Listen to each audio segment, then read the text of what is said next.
Hey everyone, it's Jacob from 12 Years in the Future, here to tell you all about that time we woke up in a podcast and had to explain manga. Our heated adventures over analyzing manga we find interesting, otherwise known as the Over Manga Cast. Ah, the good old days. Anyway, this week in the original timeline, we read Tokyo Revengers by Ken Wakui. We're really determined to make this a good episode, so sit back and enjoy the show.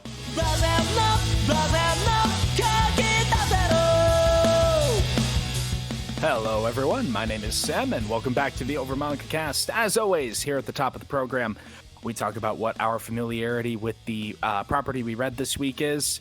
I seem to remember seeing Tokyo Revengers floating around, probably when the anime was coming out, as something that was in the zeitgeist, but not anything I paid too much attention to, which is probably why the premise caught me off guard in like chapter 1. Matt, how about you? So I had heard of Tokyo Revengers, because I unfortunately have to be on Twitter. And I knew enough about it going into here. Other than them being delinquents who fight, though, not much. Jay, how about you? So, no formal familiarity with Tokyo Revengers. I'm pretty sure I've seen it on social media feeds, but given that I am not typically into like fighting or sports anime, probably just overlooked it. And Jacob. Honestly, pretty similar to you, Sam, where I knew the title. I didn't really know anything about the premise. I knew it existed, but I didn't really have a knowledge base in the series itself, even onto the premise. Like, I didn't know it was about delinquents. Let alone time-traveling delinquents. Yeah, it gets weird in a good way really, really fast. It reminds me of, I just mentioned this in passing now, it reminds me of that, the one anime, Erased, that came out a couple of years ago. Yeah, I remember that. I watched it. It was pretty nice. Similar vibes, except this is more like delinquents that punch each other as opposed to Erased, which was more like small children in imminent mortal peril. My favorite. All right, and we start off this manga, as it seems we start off so many, an absolute pathetic loser. Yeah, that is really common. Yeah, it's almost like, I don't know, this is a thought that most delinquents, or not delinquents, most youth go through. And basically to see that you are not alone. Everyone feels like a loser at this age. It's normal. I mean, my dude is a 25-year-old guy who's never done anything with his life since middle school, so maybe it's speaking to a different category of person. Or maybe you were just exceptional, Matt, as we already know you are. I think doing anything in high school is really such a low bar. I'm fine saying I guess that makes me exceptional. Our boy Hanagaki, he is a particularly sopping wet, pathetic wet cat of a person. He is spineless. He is slovenly. He responds to basically everything with "I'm sorry." Yeah, I will say there were a lot of moments where I see this character at the depths of pitiableness, and I'm like, yeah, buddy, mood. I know how that feels. No, I don't. I am nowhere near this bad. This is fiction. It's hyperbolized. This is not me. Yeah, I was gonna say this is such a hyperbolic level of just bleh. Because really, we really learn how pathetic his life is after page 1, where he receives via newscast the information that in a recent gang dispute, one Tachibana Hinata was killed, and that rings a bell for our main character, because she was his one and only girlfriend that he had in middle school. Yeah, and specifically, and this will be important for later, he hears the name Tachibana.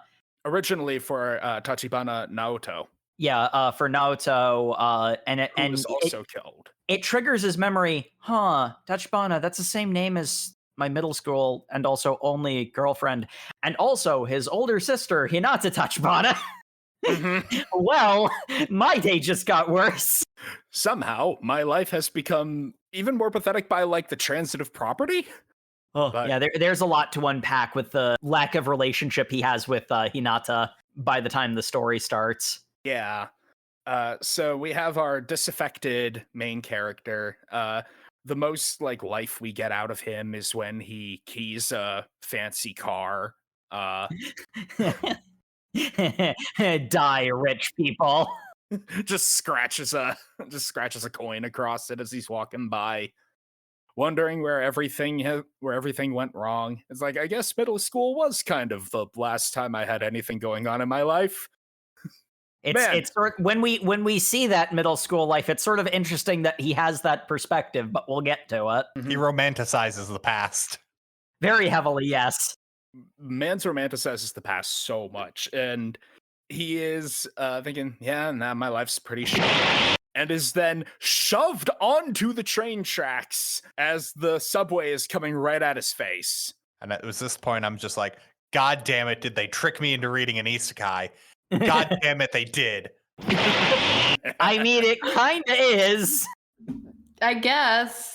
It's kind of an isekai. Yeah. It's got some spice to it. It's the same time loop, though. Is going into the past isekai? Technically, but I don't think so. Yeah, I'm sure it is technically. Definitionally, yes. In spirit, no. I think it's fair to say. Because it follows the same train of thought that if you... Well, I mean, this is one of the thoughts that popped into my head immediately when I realized that it was time related, is like, oh no, is it the whole butterfly effect thing where if you do some...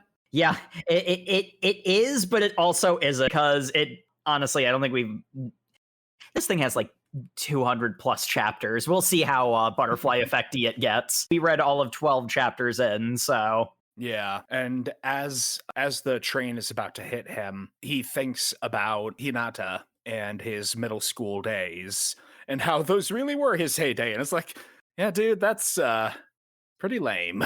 Yep. And then the flashback gets longer and less flashbacky, and he's really, really fucking confused as he comes to his senses on a train as a punk bleach blonde middle schooler with a mohawk and his punk middle school friends.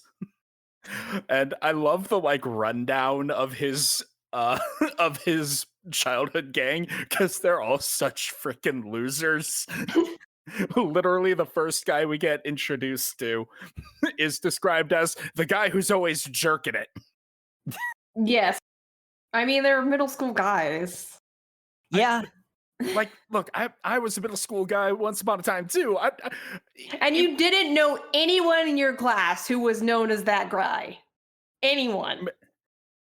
Look, maybe I just hung out with a different crowd. Look, every middle school crowd had one, and if you don't know who it was probably you.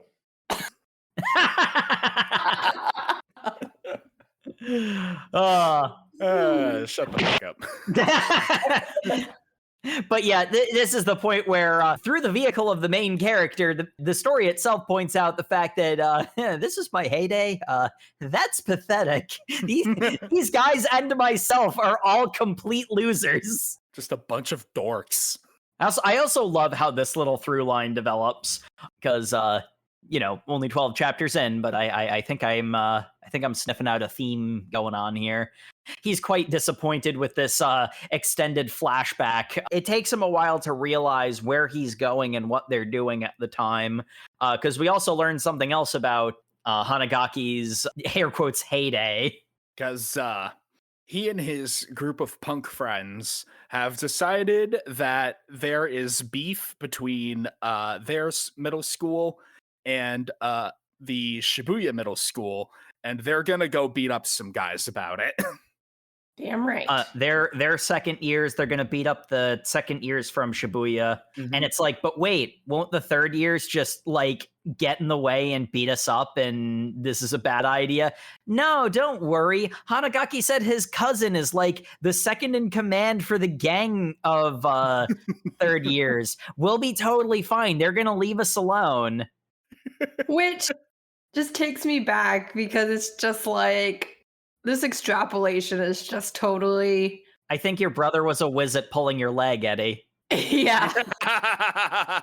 Because of course he's not going to tell you, you know, what he actually does. He wants to feel like a hero in your eyes. So obviously he's going to say, I'm this great person. I'm never going to let anything bad happen to you. Turns out, putting it nicely, he's a toady. Yeah, because they wander all around Shibuya and they're only able to find first years. And it's like, where are all the damn second years? And a whole bunch of third years who... These guys are in middle school? The casting of a live-action movie where they have a bunch of obviously 25-year-olds playing children. They look like JoJo's characters. Oh my god, they do. They look exactly like JoJo's characters. Similar time period, isn't it? 80s? Oh, yeah. Oh, yes, like with a time skip, yes. Yeah. The aesthetic of this manga is the time period in which JoJo's came out. No, it isn't. Holy crap, it's 12 years from the present. That's 2005. Yeah, and the present is 2017. So these are a bunch of JoJo's looking ass punks who are third year middle schoolers. In 2005. In 2005, yeah. I forgot about that because they explicitly call out the year multiple times. Yeah. But it is that aesthetic, though. It is that aesthetic. Ooh, a flip phone. How retro. But it's like... I want a flip phone. I hate my dumb pocket robot. Yes, Jake, you're an old man. We get it. No, they actually do make flip phones, like specifically for people who are nostalgic for them. It's kind of cool. It's like, yeah, all the second years went on a field trip. So we're going to kick the shit out of you now. Line up, one by one. Yeah, well, we're tight with Masaru-kun. He's your leader. Our boy here is his cousin. At which point, one of the punks busts a gut laughing and tells Masaru to go get them some juice. And I think he knees him in the gut first and then tells him that. Yeah, it's like, I don't really have any money. Yeah, well, I'll give you 100 yen for each punch in the mouth. Anyway, I'll just go do that now. It's like, oh yeah, my cousin was actually fibbing because he wanted to look tough to me. And then we got the shit kicked out of us. At which point they proceed to get the shit kicked out of them. And they are forcibly recruited into the Tokyo Majin gang as basically slave soldiers. Yeah, that was his heyday. It's a weird thing to reminisce about and completely forget. Oh, right. Day in and day out, I was treated like garbage to the point that I never tried to achieve anything ever again. Yes. I ran away from home and just went to a different part of the city and started a new life as a spineless loser. Well, this is actually can play into the part that, you know, Japan and therapy and, you know, confronting your trauma head on is, oh, this makes so much sense. It's almost as if this is a societal problem. I get the feeling homie did a lot of repressing. Also probably has a lot of brain damage. Yes, well, quite also literally. that too. It is very much the case where there's no particular place where this becomes overtly apparent, so I might as well just say it here where it comes up first. Kind of makes me wonder how in the original timeline Hanagaki and Hinata's relationship ended, because like he acts like she like dumped him when they got out of middle school, but like 100% he just left without telling her. Yeah, 100% he just ghosted her. Mm-hmm. Which like it kind of brings up a lot of questions about what their relationship, you know, would have been under different circumstances.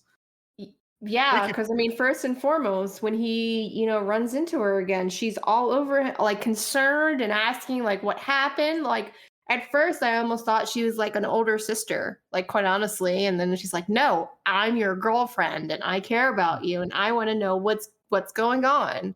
You need to stop getting into fights. And in the infamous words of our sister podcast, Por qué no los dos? Oh my god! Ah, Anyway. sister podcast, I hate it. You see, because it's Yes, we get it, Matt. Yes, we get it, Matt. But in seeing Hinata again, he begins crying as nostalgic emotions wash over him, and he has to walk away coolly, like, I just wanted to see you one more time, because he's still acting like this is a flashback. Yeah, he hasn't realized what's going on yet. So he's trying to act like Mr. Cool Guy, like, I just wanted to see you one more time before I died. I guess this was God's one gift to me. And then he sits on the repression metaphor in the park. Yeah, he sits on the swing, you know the one. The Arrested Development metaphor. Mm-hmm. And sees a random kid getting bullied by some thugs. And he's like, hey, I'm trying to have an emotional moment over here. Shut the hell up! He almost literally says that as he one-shots the guy, which again, it's one of those ones where, like, he could just do that. Like, he's not a loser. He's choosing to be a loser because of what happened to him. Yeah, it's not like he's incapable of standing up for himself. He's just spineless. Yeah, Like, he just chooses not to. I'm just saying, if you really think about it, I could probably beat up 5 middle schoolers. I mean, he's also a middle schooler technically at this point, but and he decides to go completely hard ass, grab a bottle out of a recycling bin, break it, and be like, get the hell out of here before I kill you. He looks and acts like some of the characters that we meet later, which I don't think is done unintentionally. He saved that other kid, and they chat for a bit, and he learns that this kid is Tachibana Noto, the younger brother of Hinata, and also one of the ones who will die precisely 12 years from now. There is also a fun moment where he basically gives the advice that would have made his life so much better to this kid. And it's honestly not bad advice. Like, it's one of those ones where it's like, you have to be careful with the context in which you use this advice. But basically what he says is, you have to be willing and able to let yourself get hit in the face, but don't back down to people like that, because most of them are cowards who will never actually do anything. They're only pushing you around because they think that you won't respond. If you earnestly are like, fine, let's fight because I'm not going to let you push me around, the vast majority of them will leave you alone. Mm-hmm. You know, and again, it's one of those ones where it's like, context is really important to that advice, but in a lot of cases, yeah, if you just stand up to people, they won't pick on you. Yeah. Most bullies are cowards. Well, actually, all bullies are cowards. It's just how willing they are to express it. Also, if you're 12, you could probably get away with murdering someone. Yeah. They're not going to have any case on you. This is bad advice. Please, the podcast is not liable for any actions you or anyone around the Over Manga Cast does not condone this message again. The Over Manga Cast are not lawyers and cannot give you legal advice. But if I had to wager, go down to Home Depot and purchase a cinder block and then destroy the receipt. If you're 12 and can't go to Home Depot, a big rock. That'll do. Those are free. Yeah, look, we're already time traveling enough. We don't need to call back that hard to a previous joke. But yes, our boy tells Naruto, hey, look, you're probably just a hallucination, so I'm just going to play it straight with you, kid. 12 years from now, you and your sister are going to die on July 4th in the year 2017. So keep that in mind. Protect your sister. You're probably just a hallucination and can't actually do that, but I'm counting on you, man. I'm counting on you because she's the person I care about most in the world. And they shake on that deal, and he wakes up back in the future completely fine in a medical office. even more surprising, Naoto Tachibana is there to greet him alive and not run over by a truck. Mm-hmm. Yep. Given what we learn about how this time jump power works and the circumstances that saved our boy's life, the time loop doesn't make sense, and I'm beginning to get angry thinking about it. No. Somebody, okay, I'm gonna assume that the series is good. Somebody's lying about how the time jump works, and not for nothing, this is going ahead a little bit, but I think Hinata's in on the whole time manipulation shenanigans, given some of the things that she says later. There is definitely more to the time loop than has been told to us. Okay. I'll continue to be charitable. But, you know. I'm not, because that means the main character is a fucking moron, because this guy just comes out and so like, hey, when I shook your hand back in the past, I intrinsically knew the adult soul left your body. And this is also how your time jump power works. Yeah, that's something.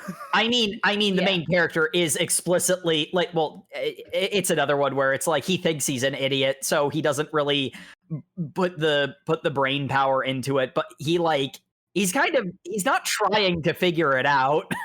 He's not super quick on the uptake, but like he's not, I don't know. My boy had trouble with middle school homework, so maybe he is as an adult.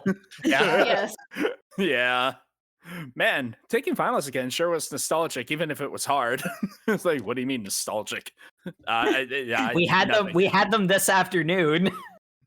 You heard nothing. But yeah, no, literally, Naoto is just like, yeah, when I shook your hand in the past, I intrinsically felt your adult soul leave your body. That was kind of weird out of left field. To his credit, the next time he talks about the time jump, he does seem to backtrack that. Yeah, I was gonna say, I have a feeling that the second version of what he tells is a lot more true. I mean, it could be early installment weirdness, but I would rather read charitably until proven otherwise. And there's so much more of this story to go. There's also the added caveat that he does admit later that part of the reason why he was so prone to these kind of quick jump to belief of this was because he was into the occult at the time. Into the occult, so maybe something to that effect he probably picked up and read along the way. And he also does warn him, don't try and tell Hinata or tell anyone else you're a time traveler, because if they don't believe you and you mess this up, we can't because their entire plan is you're going to go infiltrate the Tokyo Manji to stop the event from happening, because we can't just... What we find out is that his time travel power probably works like this. He gets sent exactly 12 years into the past on the exact day. And I'm just like, good job, mangaka. You avoided a whole bag of worms by not sending him 16 years ago into the past. Yep. Because then there's only one moral decision he could do, and that's calling New York immediately. Yeah. No, now look, I know you don't believe me because I'm a random Japanese like elementary schooler at that point, but you have to defend the Twin Towers. You can't. There's 3 planes. Someone needs to write that movie. Who am I kidding? He doesn't care. He would let those planes hit the tower. Oh my god. He's a bit of a schlub. Yeah. But yes, this extremely specific power of whenever he shakes hands with Tachibana Naoto, he time leaps mentally 12 years precisely into the past, taking over the body of himself from back then. And we figure this out because there's a point later where Hinata is like, oh, Hanagaki, you're acting differently. You're doing that now recognizable pattern of suddenly becoming a much more mature and kind of gentle person rather than, the punk middle schooler I know. It's almost like you've got a whole new personality. It's like, it's almost like I got 12 more years experience or something. Did I mention I have a thing for older men? This is becoming problematic really quickly. So my interpretation of this whole scene was just like almost like a validation of guys take longer to grow up. She seems so much older and mature to him now. And he's like, wow, she really does care for me. That is obvious to me now. Oh, you seem older because, you seem to have your crap together and are like emotionally like intuitive. Are you older? Hey.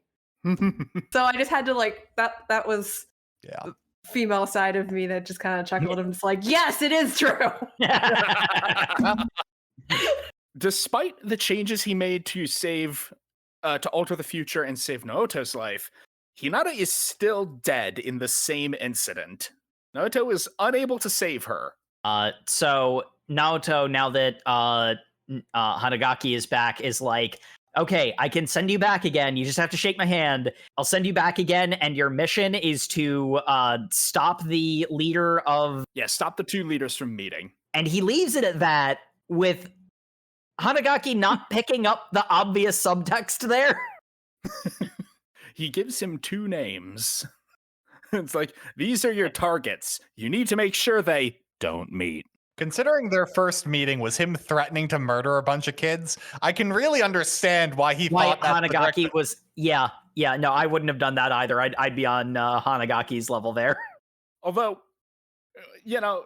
more questions about time travel, because, God, time loop plots just fucking kill me. The next time he comes back, we'll talk about it, because that makes no sense to me, but... At any point in the past 12 years, why didn't Naoto try to seek him out again? Well, maybe he did, but because the thing is, the Hanagaki that's in the body is clearly a dickbag little middle schooler kid who doesn't care. True. They need the brain. I'm just saying, horny middle school boy got some game. We'll get there. We'll get there. Oh my god. Because it's like, okay, so your plan, you're going to go back and make sure that the two heads of the gang do not meet. You need to make sure that Sano Manjiro and Kisaki Teta do not ally together and create the Tokyo Majin Gang as it is in its current form, which we learn is an extremely hideous organization. Hideous, or do you mean like atrocious? I'm treating them as synonymous, yes, because they hold extreme power, and they are affiliated with basically every crime you can think of. So basically a hyperbole of like what people think of gang activity. Yeah. Yes. Yeah. They just inflict violence for its own sake. They're not running a business. They're running a cruelty operation. Yeah. Mm-hmm. So they go and it's like, okay, this is our plan. We're gonna go into the past. Shake my hand. It's like, okay, shake hands. Teleport into the past. Hanagaki finds himself in a fighting ring. Fists up, ready to go. It's like, huh? Where am I? What's all these screaming guys? Oh, she's gonna fight punch! And he gets one shot. Immediately KO'd. Like, how violent was this kid back in the day? Super violent. I'm surprised he survived. Like literally, they're like getting hit with walls consistently. And baseball bats. Baseball bats are a common tool in this manga. Wait, hold on. Did you guys not fight in middle school? I did not. No. Oh no. Oh, okay. Did not do that. We had a fighting ring outside of the at recess, like.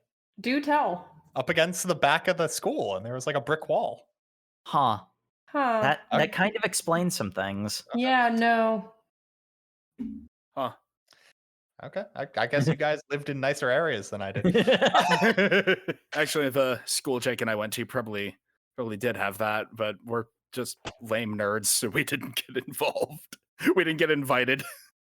I'm rethinking my entire middle school experience.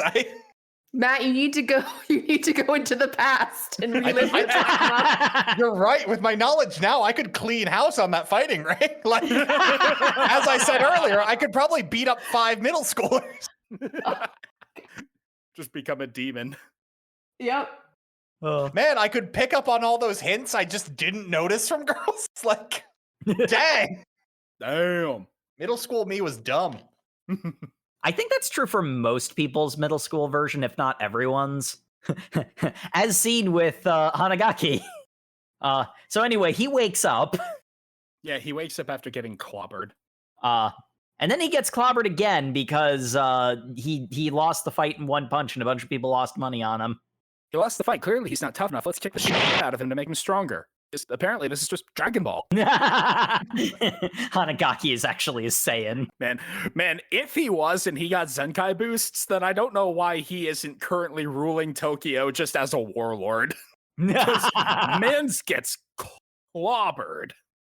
Well, because he lost once and then gave up fighting. Yeah. He'll never become a Super Saiyan that way.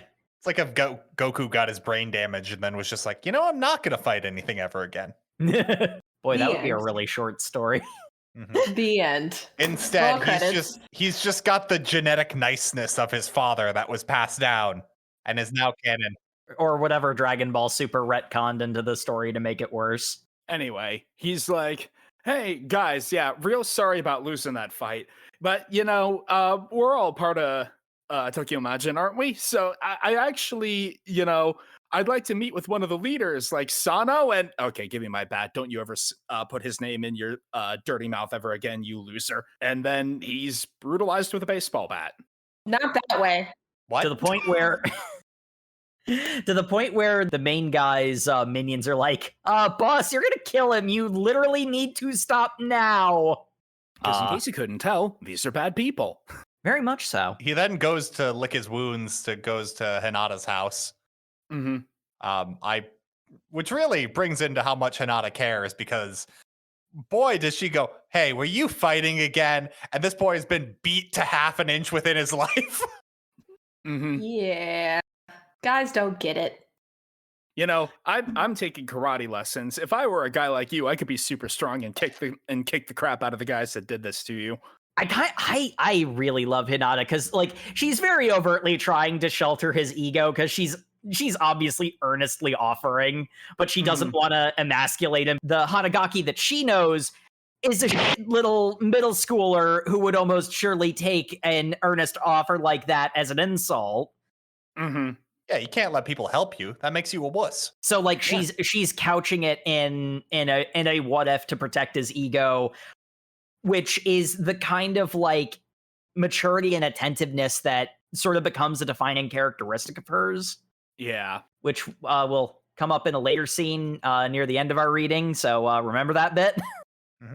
And rather than acting like the brash youth that she knows, he's like, you know what? I really appreciate that sentiment. I should become strong too so that I can help keep you safe. Right, Hina? And it's like, oh, wait, I just called you by a very familiar nickname. I'm sorry, that was awkward.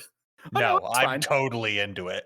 She's so happy. It's so cute. It's adorable. I love it. I love them. They're great. But the next day at school, Hanagaki finds out that one of his friends is next up in the fight fighting pit. And it is the weakest of his already scrawny gang of lick-spittle losers. Hanagaki volunteers as tribute right before the fight's about to start. Well, even worse, though, it's not even like, I'll take his place. It's, hey, you want to try something that isn't boring and stupid like these fights? How about King v. Slave? Yeah, you, boss Kiyomasa. I'm gonna fight you personally. Takemichi, why? Why would you do that? Because he is determined that with this second opportunity at life, he is going to try to become a stronger person. Oh, I thought he was just trying to do the any percent speed run of his isekai journey, because that's there is no reason this plan should have worked. That's very nearly what happens. Yeah, because he's got the determined grin on his face, let's have a one-on-one. And the narration is like, if I don't change, then nothing else can change either. How can I expect to change fate and save Hinata's life if I just keep being a little pissant? And then he gets beaten for an entire chapter. Literally just a whole chapter of getting the absolute piss whacked out of him. Oh. Yeah. And this was the point where I officially came to absolutely freaking adore Hanagaki. Give me a Determinator protagonist, and I am immediately sold. God, I love this. Yeah, he pulls the Captain America. He keeps getting up like, I can do this all day. I didn't hear no bell. It gets to the point where like at first his friends are like, you've proven your point, stay down, you're gonna die. And then eventually the crowd who is egging this on all shut up because they are both terrified of the boss beating the hell out of this kid as badly as he is, and also they are in awe of the determination of Hanagaki. Well, so they don't know how to react. Even worse than that, though, the audience starts to turn on the boss because they're like, hey, this is kind of messed up. Like, yeah, because Hanagaki gives a damn fine Determinator speech of, I will never give up, I will never stop. Oh, I fucking loved that. And at that point, the boss turns to the crowd and is like, get me my bat. And that's when they're like, yeah, we're not going to do that. We're just not, here for just blatantly murdering people in cold blood. Like, did you just ask for a bat to beat up a first year? This was supposed to be a 1v1 fight. Like, what? Yeah. Yeah. But anyway, as you were saying, Matt. Yeah, I wasn't. Well, yeah, he was about to any percent speedrun the isekai journey until I mean, this is kind of an isekai because then suddenly a ridiculous circumstance that saves him happens. Yeah. I do like that the crowd turns against Kiyomasa in this moment. Like, even his cronies are just like, we're not going to do that. Dude, why would we do that? You're out of control. You're clearly out of line here. It's like you won the fight, but he has more than proven himself. Like, why are you not respecting him for the determination? And the boss of the entire goddamn gang shows up and is second in command as well. Yes. Well, we're originally introduced to Ryuguji Ken, also known as Draken. English. This absolute unit of a lad with, like, he can look Master Chief in the eye. Yeah. he's got a braid, he's got the blonde hair, he's got the weird haircut, he's got the head tattoos. He's got a dragon tattooed on his temple. Like Yeah. Like, and it's not for show either. He proves it more than once. Yeah. And it's like, he's not the one that everyone's freaked out about. It's the long-haired weirdo behind him who's complaining that he ran out of snacks. I understand the feeling. And everybody immediately starts bowing, saying, "Good afternoon, Mr. President!" Mr. President! Mr. President! Good work, Mr. President, is the address that they all do. Yeah. It's like, wait a minute. This weirdo... That's Manjoru. That's Sano-san. Yes, insert like Ed Elric references. Yes, he is short. Yes. He's short. He's got. If he had the ponytail, he could pull off an Ed Elric look. Mm-hmm. Yes. Apparently, his nickname is Mickey. He is unrivaled. I thought it was Mikey. Mikey, yeah, it's Mikey. It is Mikey, but memes. And Hanagaki's just like, oh, great! I actually did speedrun to the boss. Wonderful.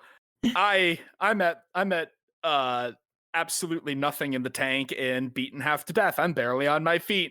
I really hope I don't have to fight these guys right now. Because it's framed like that. It's framed like Mikey or Draken is gonna fight him. They go and two-shot Kiyomasa, and the only reason it's a two-shot is because Draken gets one and Mikey gets one. Yeah, because he was down from the first one easily. At which point Mikey is like, "Why the hell are you sullying my gang's name with this fight pit? This is crass and stupid. Never use this gang's name again, or I will kill you." Mm-hmm. Yeah, typical like administrative oversight lack. Mm-hmm. Guy trying to flex and use the gang's name inappropriately to pursue his own endeavors, which are stupid and pointless. Mikey in particular, though, you can sort of infer later that this also applies to Draken, is really taken by Hanagaki's show of determination. His ability to not just keep getting up, but stay on his feet through almost the entire fight. Mm-hmm. Well, fight, beating is what it was. Yeah. After finishing KOing Kiyomasa, walks over to Takemichi, who's fallen over from just the aura. It's like, are you really a middle schooler? You know what? You seem like an interesting fella. From now on, you're my buddy, okay, Takemichi? Michi? If he says that's your name, that's your name. Okay. That sort of leads into the new normal for Hanagaki. At the as everyone's picking up and leaving to go home, he also has a conversation with one of his buddies. Yeah, Akun. I was really moved by what you did. Like not just what you did, but how far you went, because you could have quit at any time and it would have proven your point, but you kept going. I have a confession to make. I was going to stab Kiyomasa, and I don't think I need to do that now. So thank you for not letting me make that decision, because I know it was stupid. I was gonna do it anyway. Because otherwise I would have just lived my life as his slave forever. And now we have a different path, and you're a really cool guy. Hanagaki doesn't really think much of it at the time. We learn it's later. A plot point. We learn later that this was actually extremely important. But yeah, so Hanagaki, there's a delightful scene where, as Hanagaki is trying to get used to this new normal, it's in the middle of class. Mikey and Draken just swing open the door and walk in front of the teacher. Yeah. And collect Hanagaki. Because he wants to hang out. I understand. Yeah. Can hang out. Come on, kid. It's like, I'm in the middle of class right now. I guess we're going into the hallway. And what's with all these knocked out dudes? They got in my way, so I knocked them down a peg. Okay, Draken. Imagine being executively summoned to hang out in the middle of class. That's basically what that is. And the poor teacher is like, excuse me, what do you think you're doing? They just ignore him. And then Mikey and Draken's exit is quite extravagant. Because after kicking the crap out of all of these guys, they decide that they will now line them up to create a carpet that they will walk out on. Yeah, treading upon the floor is beneath them, so... But, we've had all these displays of Mikey and Draken's power. They are an extremely imposing duo. We know that in the future, Mikey's going to be the head of the gang, this incredibly powerful criminal. And already we can see the beginnings of this. Truly, who would be insane enough to stand up to such a monster of an individual? Hinata, that's who. I love this scene. Hello, yes, based department. I need to make a report because Hina sees them leaving and she's like, "Excuse me, where do you think you're going with my boyfriend?" I'm sorry, who are you? We're just leaving with Hanagaki, and she walks up and smacks Mikey across the face. Because her. And specifically, Mikey had been making a lot of he'd been phrasing things threateningly. We find later he absolutely is not that way. He seems to earnestly want to be Hanagaki's friend, but he just has a way of phrasing things that sounds like he's going to take you somewhere to kill you at the best of times. We learn a little later that Mikey has he has that tendency, and I think there is a sort of, and we learn there's a sort of genuine violence in him, but he's got a mediating force, which again we'll explain later. Because what we're going to go into is the Mikey scene sort of explaining his motivation.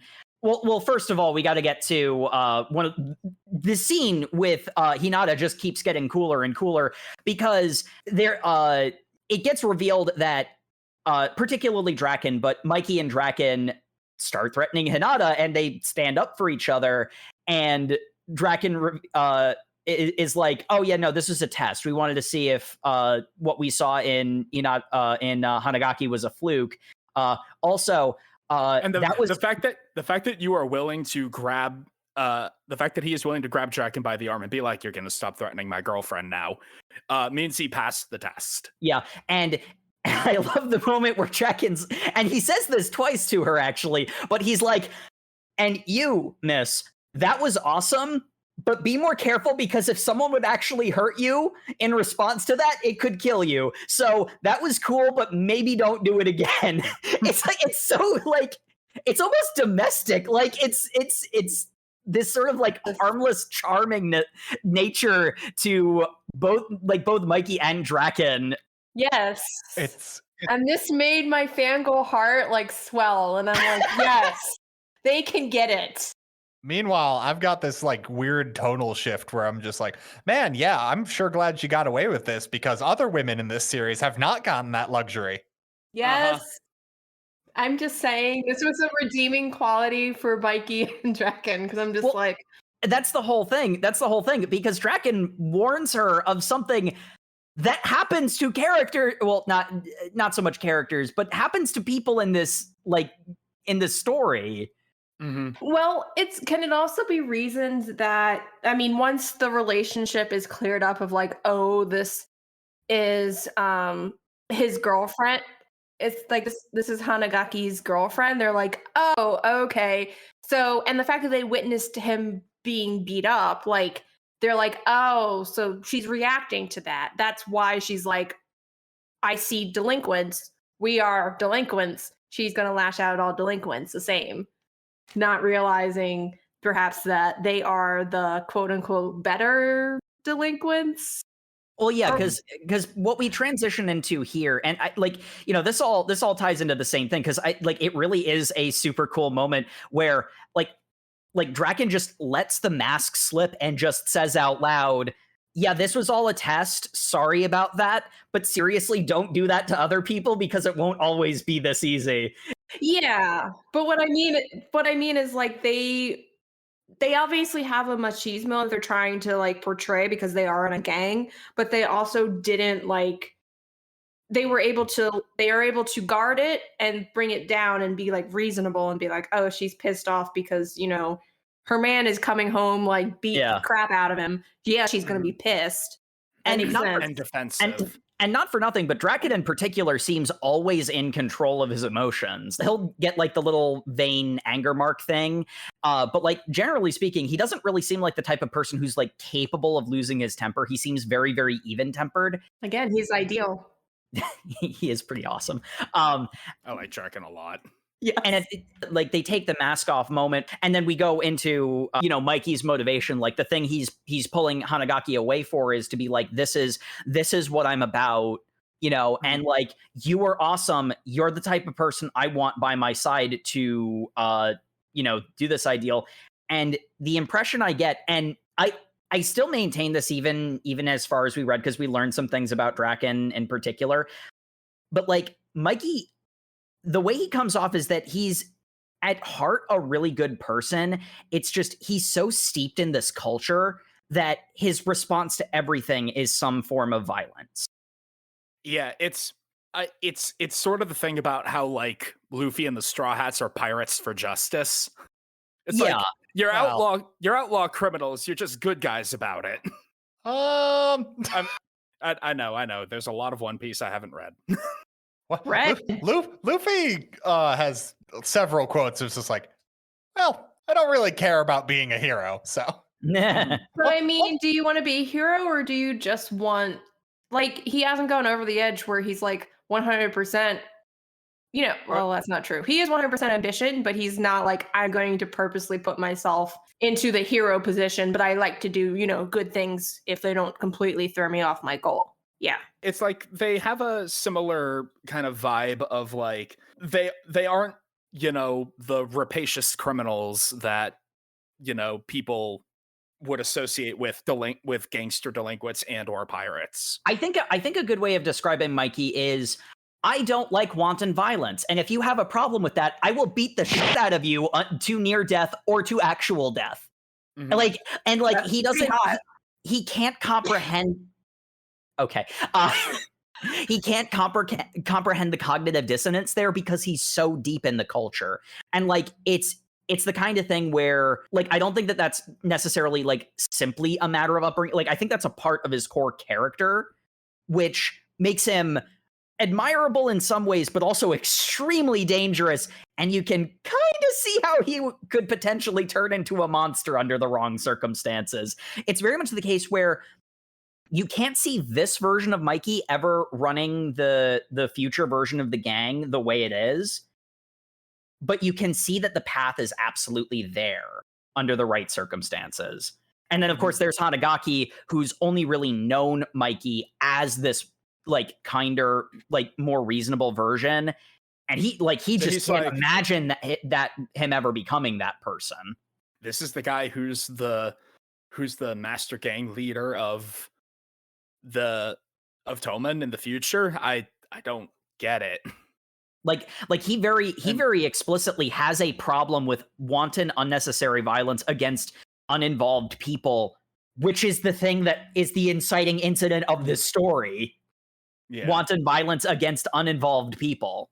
And we do learn Mikey's motivation, which is that he's like, we're living in this era where being a delinquent is this like lame thing, you know, where we're outcasts, we're pathetic in, you know, the eyes of society. But, you know, the delinquents that I looked up to, they were you know, these big tough guys who always got in fights, but they were Robin Hoods. Yeah, they looked out for themselves. They were strong individuals. And what's so lame about that? So I want to make a golden era of delinquents.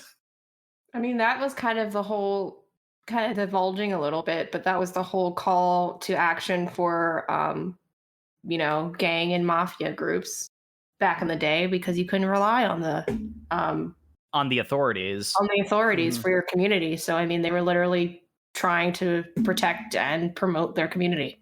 Yeah, and I mean, like, there's a reason why, particularly in I think it was 80s anime and manga, that this was the biggest era of it.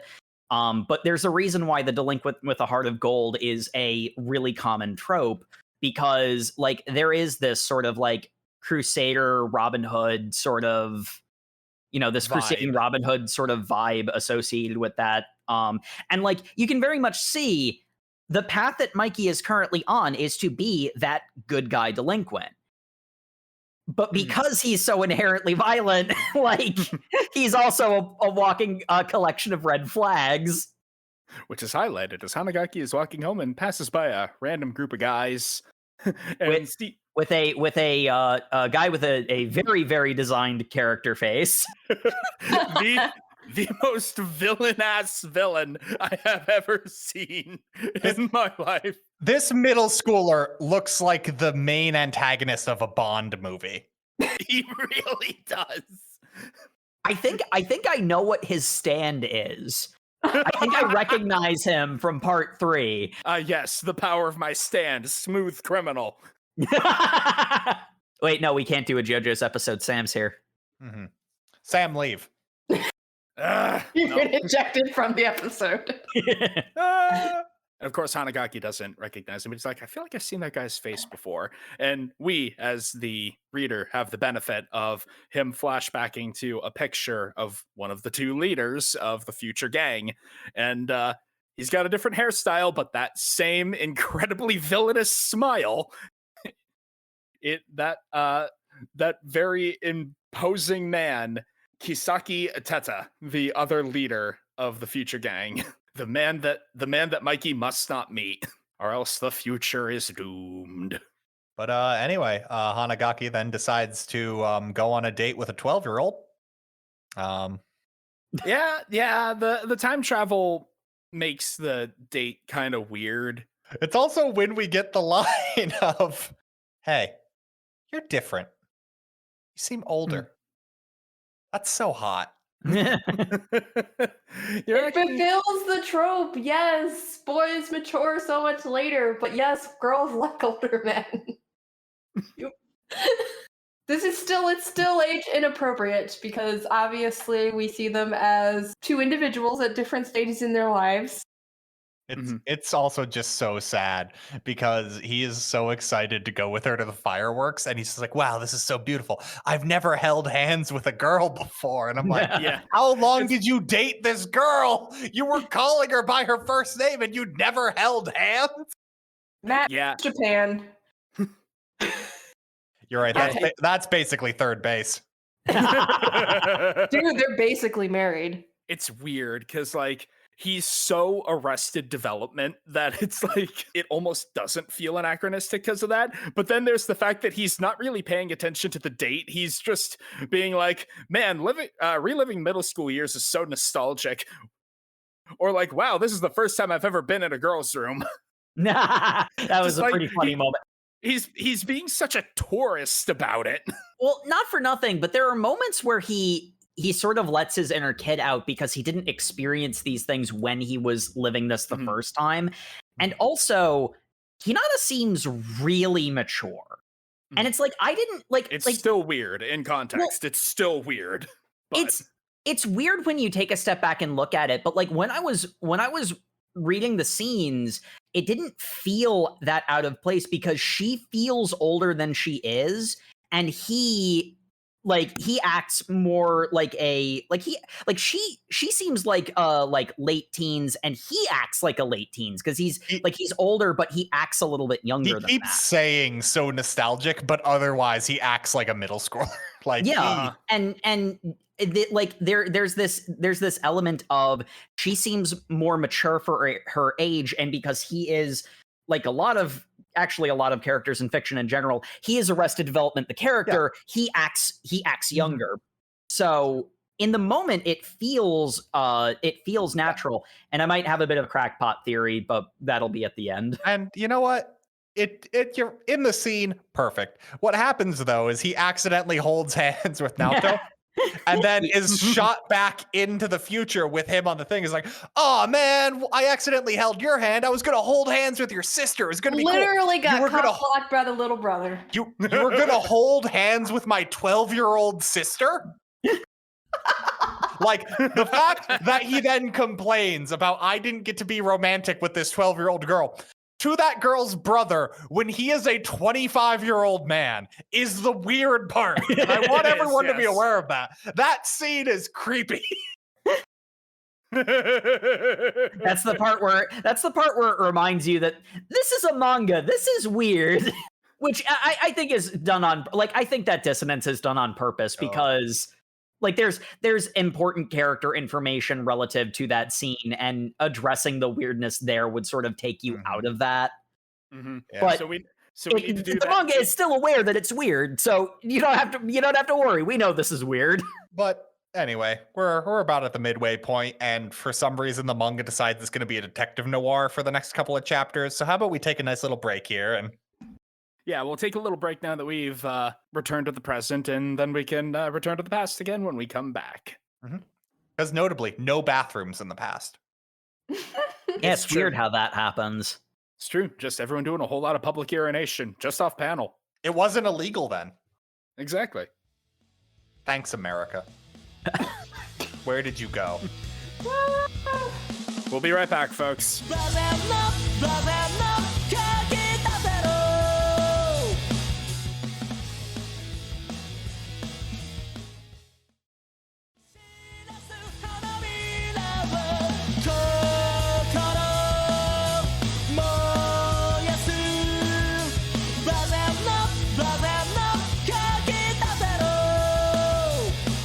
And welcome back to the show, folks, where last we left our hero.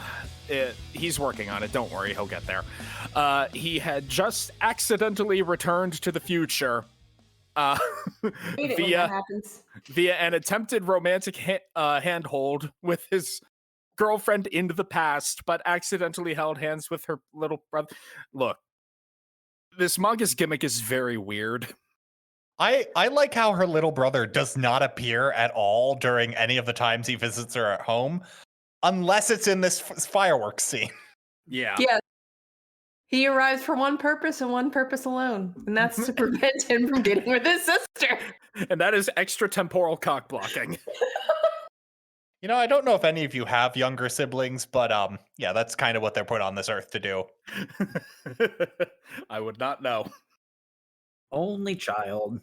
We actually learn a bit more about how Hanagaki's time traveling powers work, because he did spend 2 weeks in the past, and this allowed Naoto to get some important data. Namely, yeah, you've just been knocked out cold the entire time.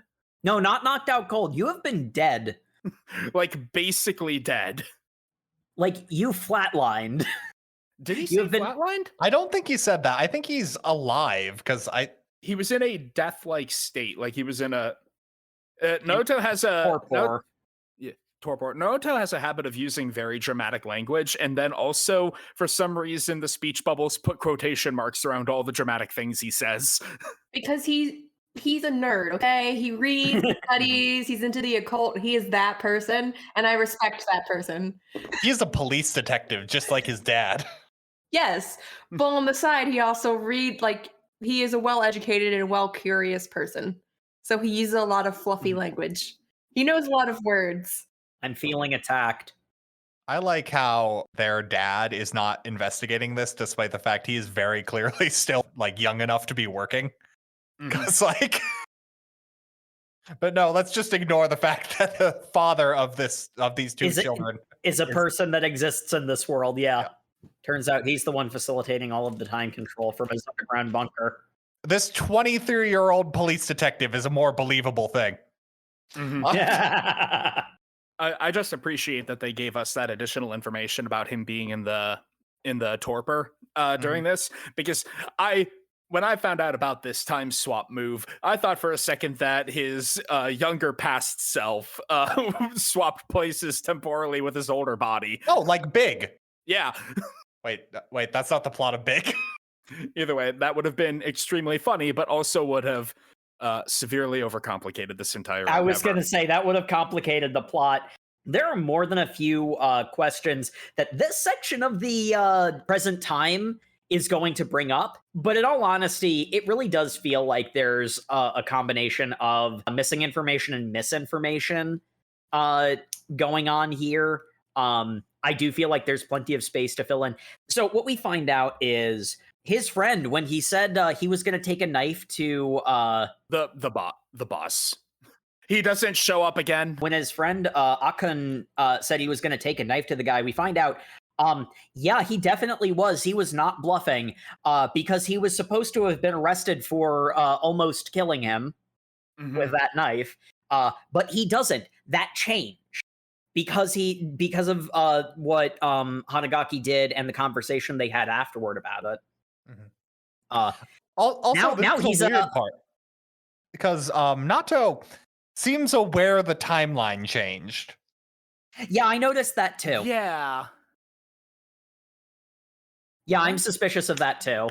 Not sure what's up with that. Well, when we get to the conversation with Akun, the idea that there's misinformation and missing information, it becomes kind of obvious that there's something else going on here. But regardless, they find out instead of getting thrown in jail, he moved his way up the gang and is now in charge of a brothel. It's not technically a brothel. Not a brothel. It's a host club. Nah, gentleman's club. It's a cabaret club. Yeah. It's not technically a brothel, but it's a brothel. We see the inside of this place. I'm sure if you had money. Yeah. It's not. It is legally not a brothel, but it's a brothel. It's a soap club. Yes. That's a massage. As long as they're wearing gloves, it doesn't count. Yes. And prostitution laws are fun. I know you were well versed in them, apparently. Well, I gotta prepare for my trip. I too have played the Yakuza series. Wait a minute. Everyone has played Yakuza series, okay? Yes.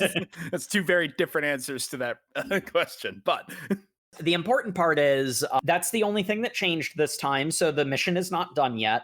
But moreover, Hanagaki comes back and is like, yeah, there's no way Mikey would do this under normal circumstances. Something weird happened. Wait, you mean you didn't kill him? Yeah, this is the part where he says it out loud. Why would I kill him? Because you're 12. No one's gonna throw you in jail. Better question. Well, I mean, he's a delinquent, but he's a decent guy. How can the guy who killed my sister be a good guy? That's what I want to know. Anyway, wouldn't you have noticed the timeline shift if I actually killed him? Hinata would be alive right now. Presumably. This is where they start to notice the inconsistencies. And also, I believe it's this early that we find out that Draken dies at some point. Yes. Oh yeah. And they're able to put together, because at this point, Hanagaki doesn't know this for sure. It will become more obvious later, but there's already the impression that Mikey's worst tendencies are being curbed by Draken. So it's like the gang turned around after Draken died. Like, Draken's got to be the key to Mikey's change. Well, we don't learn that, or we don't have the pieces put together quite yet on Draken's death being the catalyst, because, or at least Hanagaki doesn't. They're guessing at it. They're guessing at it where it's like, there's got to be something here. I don't know why that's what changed it. I mean, Akun's the one who says that is what changed it, so. Yeah. Well, yeah, he says that later. The only experience Hanagaki has had with Mikey has been with Mikey being way too violent for any human being to actually be, but otherwise a really nice guy. He can't imagine Mikey doing any of this stuff, so he wants to have a conversation with him and find out what the hell is going on. Mm-hmm.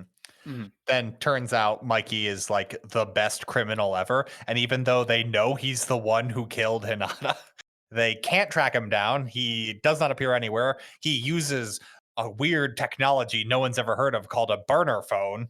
Like, that's why the number he gave me in middle school doesn't work. Yeah, it's been 12 years. I don't even think he gave you a burner. I think he might have actually had that as a legitimate number. And then it just changed over the course of like over a decade. Conveniently, he does have Akun, and he has this weird memory when they were like graduating and going their separate ways. Akun's just like, yeah, what are we going to talk about even when we've gone down different paths of life? Don't worry, we'll still be best friends and nothing will ever separate us, and we'll always be super cool to each other. Just call me up anytime and I'll be a super cool bro who will never drop any weird kind of life bombs on you. Yeah. Oh my gosh. But it's like, okay, we want to find Mikey so we can talk to him, but how are we going to get to him? Here's all the files I have on the Tokyo Majin gang. Oh, hey, wait a minute, that's Akun. I could probably get in touch with him.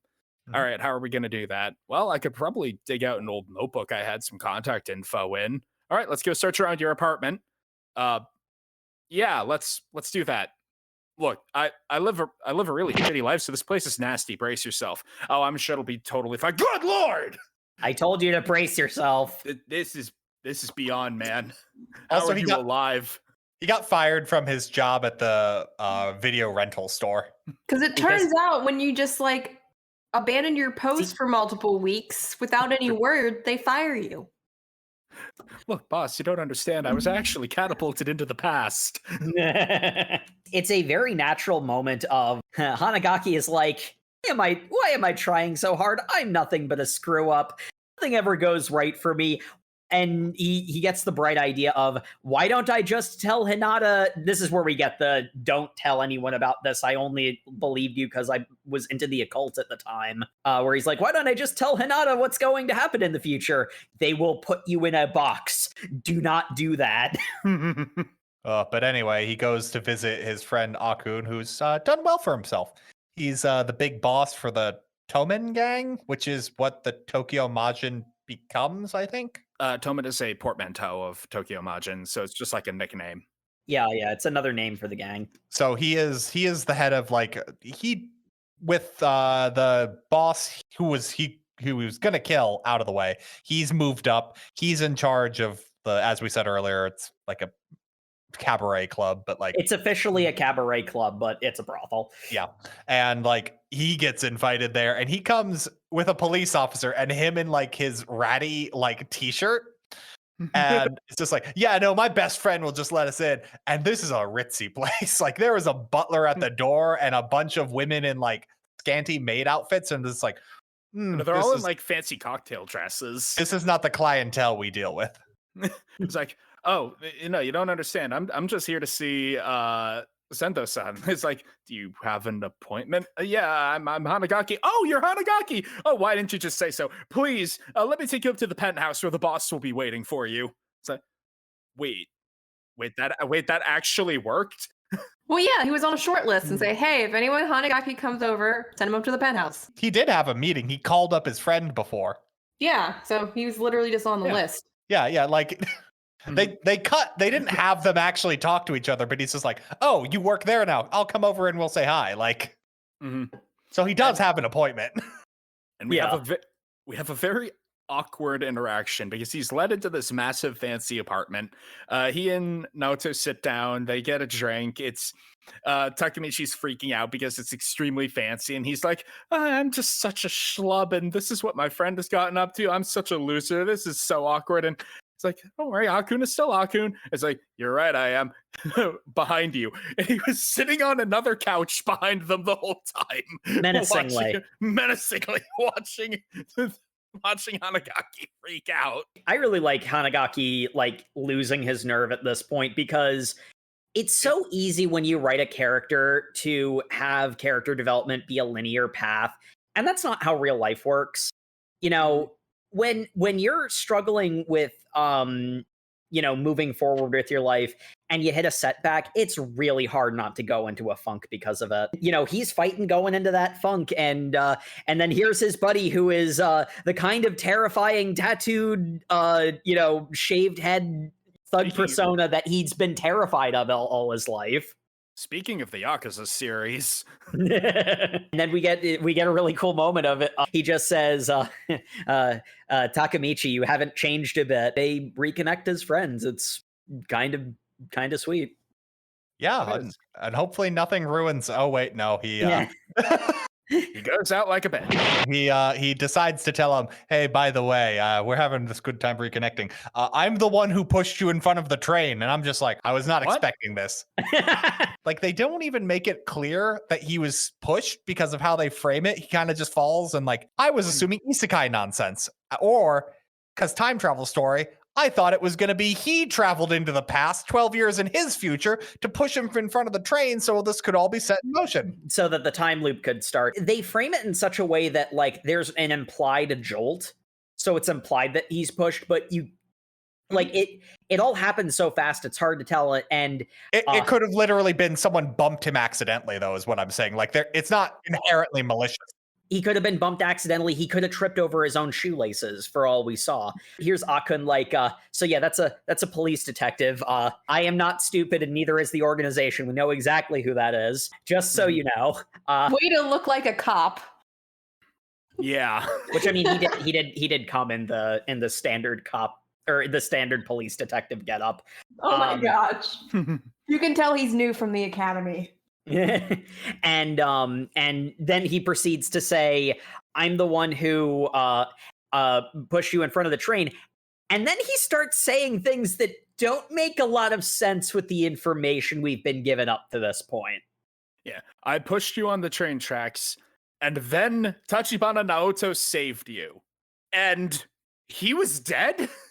So how the fuck did the time loop work? Yeah, this is the point where I started to clue into because, like, the thing here is you can see on Hanagaki's face the gears are turning. He's not quite at the point where he's capable of doing the math to realize that, like, none of this is right. But like, they have the main character clue into, like, that doesn't make sense. Oh shit, the main character is figuring it out. Quick, we need to distract him. Hey, I'm on the edge of a building.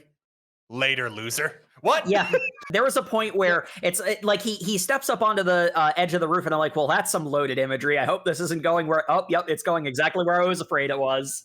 Yep. Yeah, this is so freaking wild to me because Akun is like, oh yeah, you have the power to return to the past, right? I could tell because of how weird you were acting when we were kids. Anyway. Imagine holding on to that. The thing that supposedly tips him off, and I don't think any of this is true, but the thing that supposedly tips him off is he says that Naoto reacted so quickly to pull you out of the way of the train that Naoto had to have known what was going to happen before it happened. Except in the first time loop, Naoto was extremely dead and nowhere near any of this and wouldn't have had any knowledge of the future. And also, we would have seen Naoto pulling him out because the time jump doesn't happen until their hands supposedly doesn't happen until their hands clasp. So we would have seen that. None of that is true. He's either been given misinformation or is just lying here. There's no way that is an accurate retelling of what happened. But then Akun is just like, hey, so if you do have this power to return to the past, then obviously that was you from now who stopped me from stabbing that guy, which got me to this position. And I really appreciate that. I am kind of living the life. Unfortunately, the gang has become such a heinous and violent and terrible thing that I feel morally corrupt by what I'm doing, which is an interesting take. And he's well, like, he was complicit in a lot of terrible things, is pretty obvious. And then maybe he did push his friend in front of the train for some reason. There's more to that than meets the eye. Yeah, but he's like, so I'm pretty sure that this all went wrong when Draken died, because that's when Mikey started to get real fucked up. So anyway, I can't live with myself anymore. Please go into the past and make sure this timeline doesn't happen. Bye. Jumps off the building. He pushes out like a bitch. Yeah, then they like show him become road pizza, which I wasn't expecting. And it's I was not expecting that. And I also didn't expect the main character to never once suggest when he's back in time he could stop this from happening. He's just well, my friend killed himself. I guess that's the future now. I'm like, wait, no, he does go back specifically to say, I'm going to save everyone. He goes back in part to say... No, he only wants to save Hinata. No, he also wants to save he Akun. Says he wants to save Hinata, Akun, and Draken, very specifically. He goes back to say he wants to save everyone. He wants everyone to live. I might have skipped over Akun then. Because the key is, the sort of important part is, if he can prevent Mikey from becoming a monster, the easiest way seems to be to save Draken, which is good because Draken deserves to be saved because he's not a bad person and doesn't deserve death. That we know of. Saving Draken would then also prevent the gang from becoming terrible, which would save everyone else. Mm-hmm. And he does specifically call out everyone who's died at this point. And it really does seem like, it's like the ripple effects, the consequences of, because it's like, Akun's situation, he was in jail. That sucks. But he was alive when the timeline hadn't been meddled with. And it's like, is it better that he lived in the lap of luxury for a while but was miserable in that way versus being it's one of those ones where it's like, this can be better. Maybe it's going to get more butterfly effecty, but like tonally this feels more optimistic than that. We'll see where it goes. This is 200 plus chapters. I'm sure it gets very, very bad, but that like refocuses him where it's like, no, I made a lot of steps forward. I was able to change things. I can do this. What's the next step? Akun, though. Yeah. Like, dude, you can't just reconnect with a guy after 12 years and be like, I'm too much of a bitch to change my situation, so I'm going to rely on you having magic powers, and also I'm going to put a tremendous weight on your shoulders by killing myself so that you have to go back and do this now in order to save me. Fuck this guy. Counterpoint, there's more to the time travel stuff, and he was induced into doing this and wouldn't have done it under normal circumstances. Exactly. Counterpoint, he's just a dick. There is a conspiracy like rabbit hole that it's just like something's going on. Someone's compelling all of this from behind the scenes, and I think I know who it is. Counterpoint, maybe that is the case, but also this guy, this if I wasn't reading for the podcast, this would be enough to make me just stop.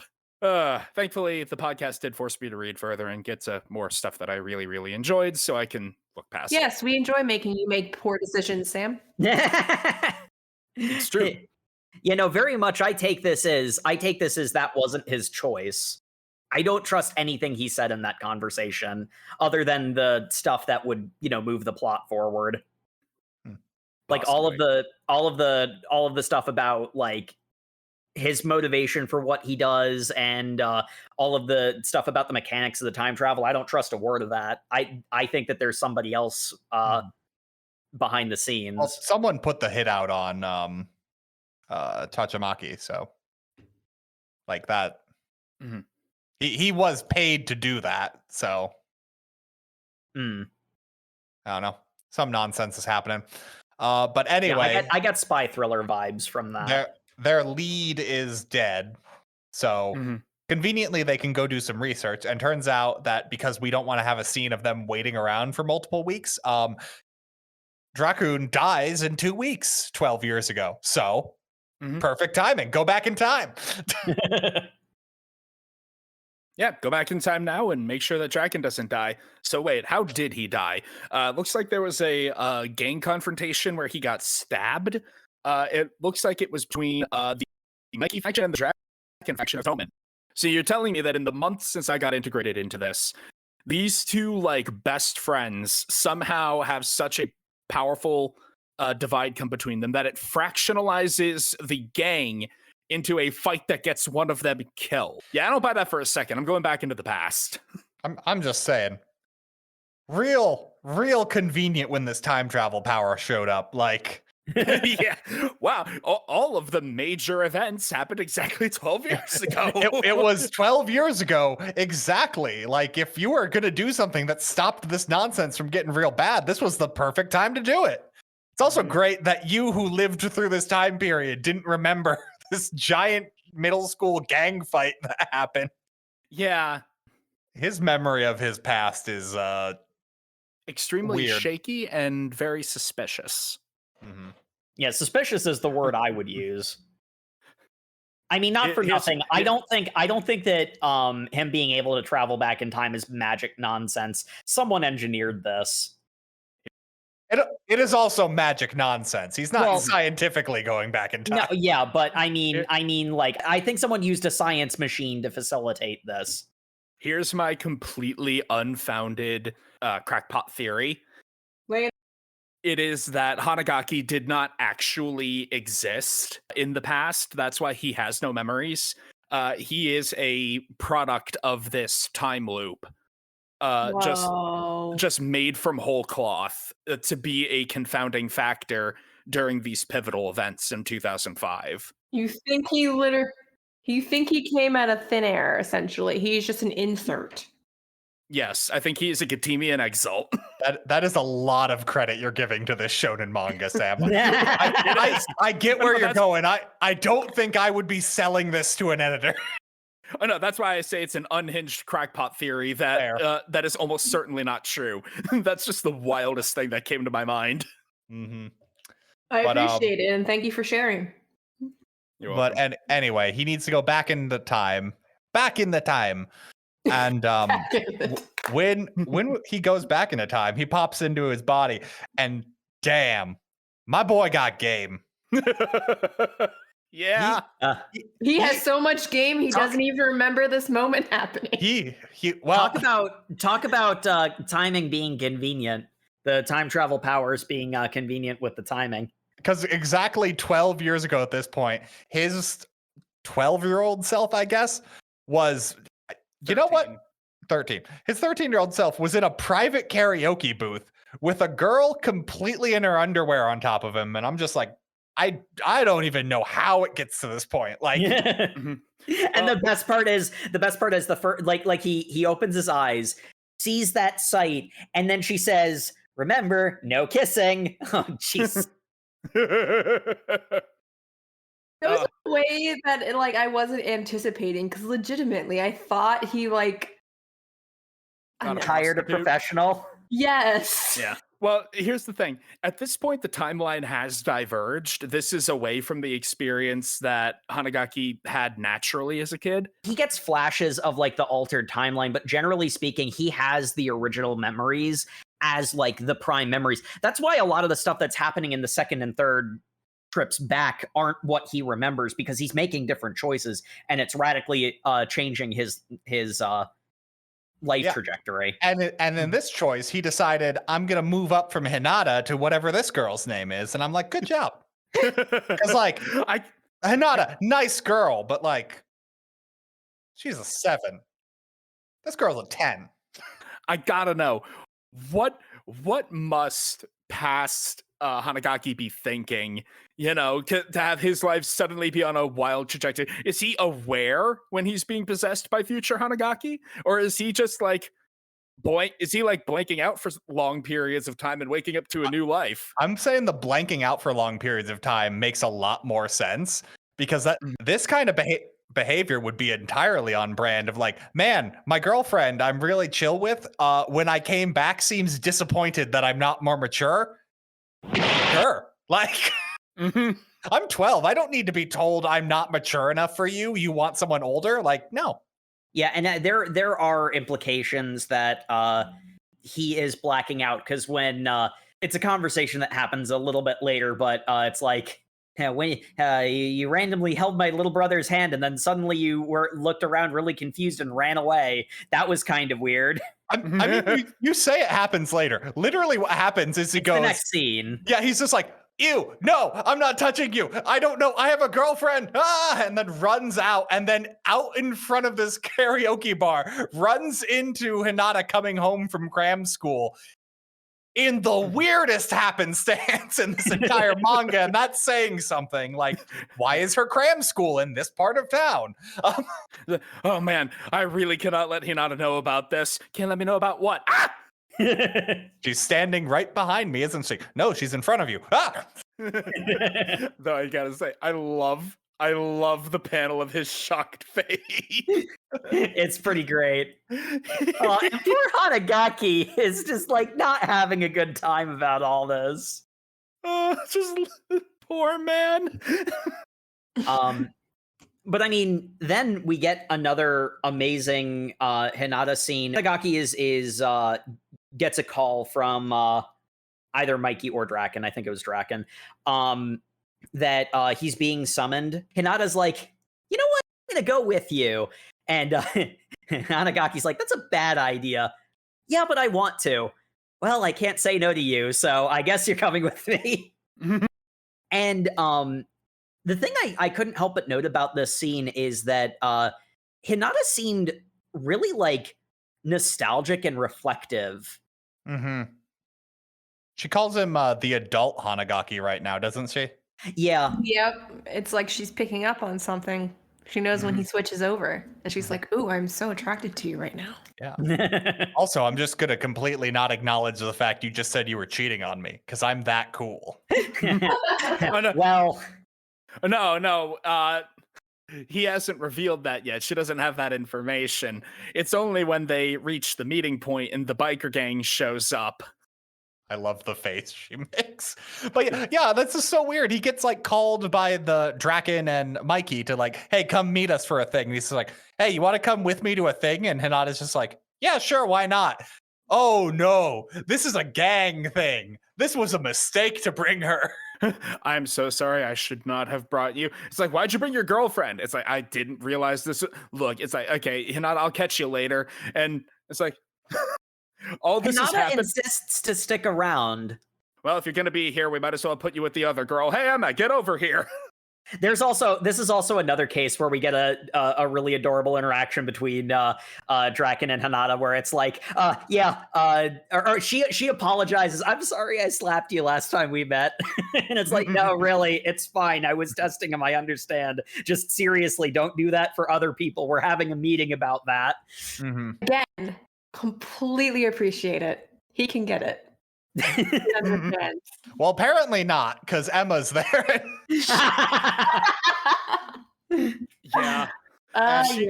So Emma. just to confirm, Emma is his girlfriend, right? Or little sister? I couldn't tell. She is his girlfriend. He specifically says She's Draken's girlfriend, yeah. Okay. Yeah, so she specifically says that essentially he basically just hangs out with the gang all the time. She feels neglected. Mm-hmm. He's not a particularly attentive boyfriend, mostly because he has to constantly manage the emotional and mental stability of Mikey. Mostly because he's preoccupied with his boyfriend. Yeah, I we'll mean, get to that later. But not inaccurate.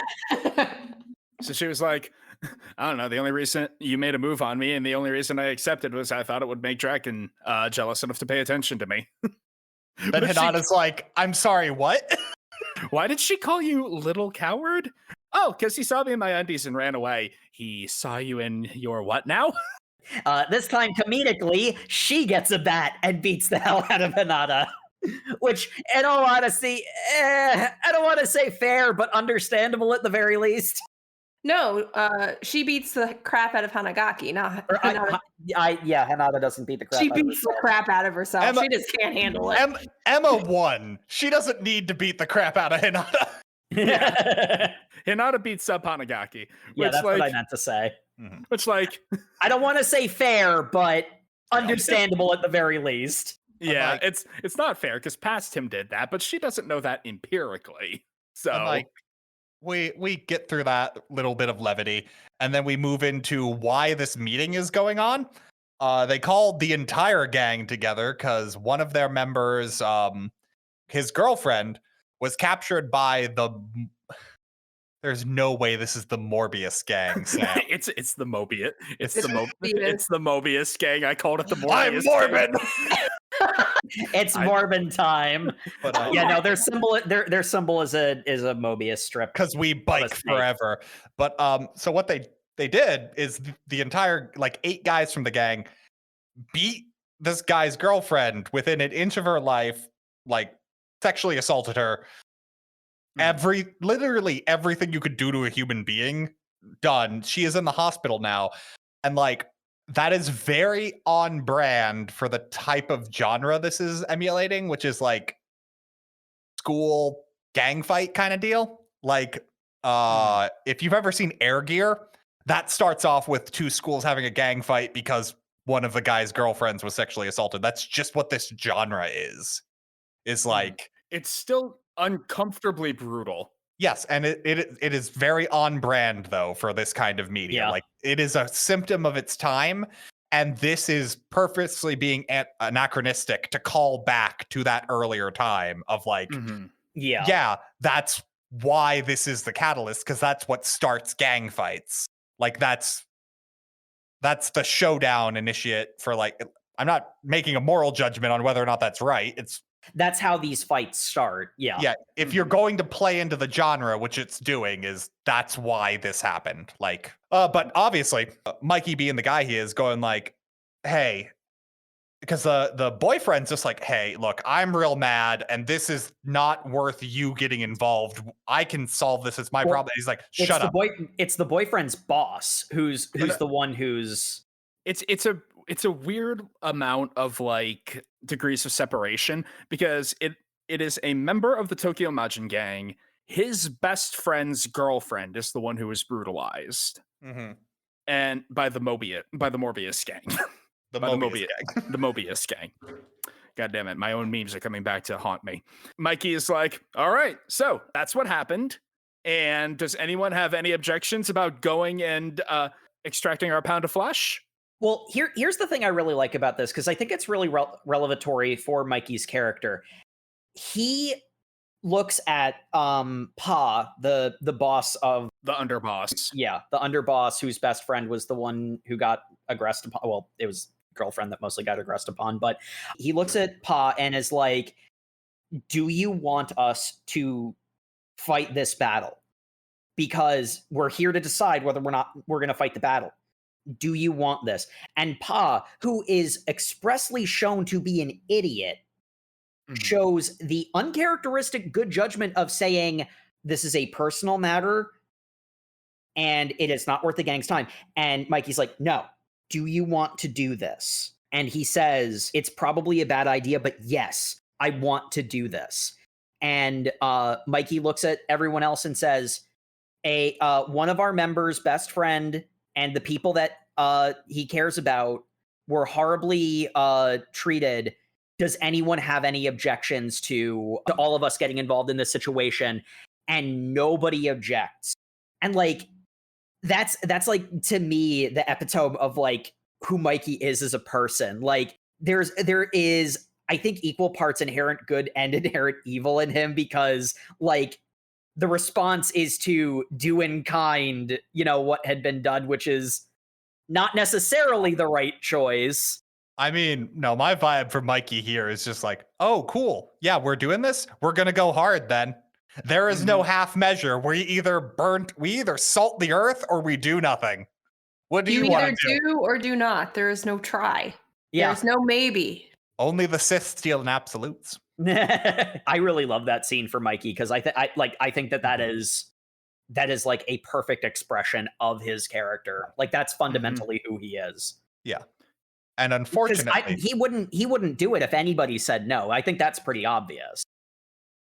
I think he also wanted nobody to say no, but that's another matter. If one guy said no, Mikey might make an example of him. Well, fair, but example, he would just do the thing where he super like intimidates you to say yes. No, he'd punch him. He punches literally everyone. Like, he walked into school on the backs of a bunch of people he beat up. Like, violence is not beneath him. Yeah. Unfortunately, the date for this fight causes some concern because it's August 4th, the day that Draken dies. Obviously, there is like that element of it was a Toman infighting between the Draken faction and the Mikey faction is what was reported. But this is still a biker gang fight that's happening on that day. So Hanagaki, seeing all of this, is like, all right, the mission is clear. I am going to stick at Draken's side and make sure whether this somehow creates a rift between him and Mikey that results in a fight, or if he dies in this big battle, and something weird is going on, like a cover-up or something. Either way, I'm going to be Draken's personal assistant and never leave his side. What do you think I need a personal assistant for? Do you think I can't do stuff by myself? Get out of here, you fucking idiot. Having a personal assistant would be annoying. No. I did not expect to get rejected that badly, that quickly. Poor Hanagaki. It's like I was doing this with ulterior motives, but that actually stung. Come on, man. Yeah. Anyway, I can still shadow him. I can tail him. I was so expecting Draken to catch him immediately. I'm not gonna lie. I was also expecting that, but instead we get like literally a montage of the weirdest things he could interact with these two, going like, oh no, they're literally just a loving couple. Yeah. They really do come off as a married couple. It's like they go to a restaurant and Mikey starts yelling about something. It's like, is this the fight that happens between them? And it's like, I got the kids' meal, but there's no flag in my food. It's like, huh? I was all hyped for it and everything. Don't worry, boss, I got one. I don't want it now. Oh, it does have a flag. I'm happy now. And then he eats his entire kid's meal, and that's too much food, so he gets full and he has to go take a nap. He has to take a nap because his tummy up full. And Draken's like, God damn it, Mikey. Okay, look, I'm just gonna piggyback carry you out of here. We've got places to be. You know what? I'm actually just gonna beat the shit out of you now, boss. This is and that's when he gets shanked with the butter knife from his kid's meal, and I'm like, oh well, it happened 4 days in the future. That is not what happened. That is being facetious, dear listener. That would be incredibly funny, though. Again, this podcast is not a replacement for the reading. Yeah, But also, I don't care. Do whatever you want. You're a fucking adult, I assume. I hope so. I hope so, given the subject matter. Hanagaki continues following specifically Draken, but by extension, the two of them. And they arrive at a hospital, and it is the hospital where the girlfriend had been taken. Mm-hmm. And we get more details about how hideously brutalized she is. It's honestly very uncomfortable. It already was. It is just now more so. Very much on purpose. Because again, like the other thing that is like this, like very intentional contrast is Hanagaki is watching this and sees how revolted by the situation that Mikey is. And Hanagaki is once again like, how does he turn into the person doing this to other people? But then we get a scene where the young woman's parents arrive, and it's, again, intentionally very painful. The father is doing what a grieving father would do and lashing out because it's not fair. They didn't and like, I love that Hanagaki even points out, because Mikey doesn't understand why he's getting yelled at. Well, it's the same thing. This is the same thing as Hina is doing, where she first reacted because she saw them as delinquents, not realizing that they're a different type of delinquent. It's the same projection there.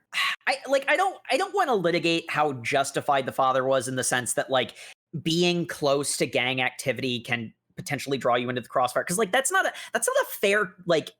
fair judgment to make. You know, like litigating it isn't really the right thing to do, especially not in that moment. But he's in serious pain and grieving, and he's just reacting. And here's Draken, who is being as courteous and as graceful as he possibly can be, and is sort of forcing Mikey into doing the same. You know, Draken's bowing, and then he pulls Mikey down by the head, so he bows too, and just lets the father get out some of that anger that he's dealing with as graciously as possible. The conversation that Draken and Mikey have after the they leave and the parents go to see the young woman, like Draken explains to Mikey he's in a bad place. The least we can do is, like take that and not make it worse for him. No, we didn't do anything wrong. We're not responsible. But like at the very least, we should empathize. And like it's empathy, and that's the thing Mikey is missing. The reason he is a walking pile of red flags that intermittently seems like a really good guy is because what he's lacking is empathy. And that's what Draken brings to the table. Yeah, and Draken even expressly says stuff in the delinquent world like this shouldn't splash over onto ordinary innocence. It's fine if you don't have to keep your head bowed like I am, but at least keep a heart that cares for others. Hanagaki even immediately makes the connection of this is the catalyst. This is where it all went wrong. Draken's death might have been a turn, and then Aken says it explicitly, like that's what happened. And now Hanagaki understands why Draken is so important, because Mikey, it's like he's not good or evil, but he's like kind of both at the same time. He's a very extreme person. And the thing that Draken gives him is like a moral centering. And the reason why Mikey wouldn't do the things that the Mobius gang does is because Draken's there to keep him from straying from the path he intends to walk. And if Draken's not there, Mikey succumbs to his worst instincts. And that's the end of our reading. Oh, feels like a strange place to end, but the next arc is like what, 30 chapters? Yeah. Yeah, something like it. There's the fun little extra chapter that's how Draken and Mikey met. Yep. It's Something it's to tell okay. the kids. Yeah, it's about the story you expect it to be, so it's not really that good. It has a fun bit of how Draken got his tattoo, which is he just walked into a tattoo shop while he was in elementary school and said, "I want a dragon on the side of my head." Kid, that's gonna hurt. Also, I would need like a parent or something. It's like, don't you think it'd be hardcore? No, you're right. You're a really cool kid. That is really hardcore. It would be really hardcore. Man, that kid's not even in 5th grade and he's already getting tats. What a baller. This is the coolest kid I've ever met. Oh boy. Uh, All right then. Should we go into questioning? yeah, Question. Yeah. We're going into questioning. We're all being interrogated for our connection to this. All right, let's do it. So, favorite character and favorite fight? For a fight manga, we had only a couple of them, so not much selection there. But for favorite character, I really like Mikey. He's a very interesting character, mostly because he is one of those guys who really doesn't care all that much about like the current circumstance. He just does stuff, and that throws wrenches into the current situation, therefore making it more chaotic and enjoyable. And in a story about like time loops and like disrupting the timeline, having such a disruptive guy just kind of compounds on that, and it's fun to watch the chaos. Mikey, I mean, we made the Star Wars joke earlier, but Mikey is kind of the platonic ideal of the not evil Sith Lord, which, when you consider the direction he goes in the unaltered timeline, kind of shows how fraught that idea is. But yeah, Jake, how about you? Favorite character? Give me a Determinator protagonist, and I am entirely on board. Hanagaki is my number one, though, my God, I love Hinata too. She's right second place, though I gotta say, I don't think there was a character that I didn't like in this.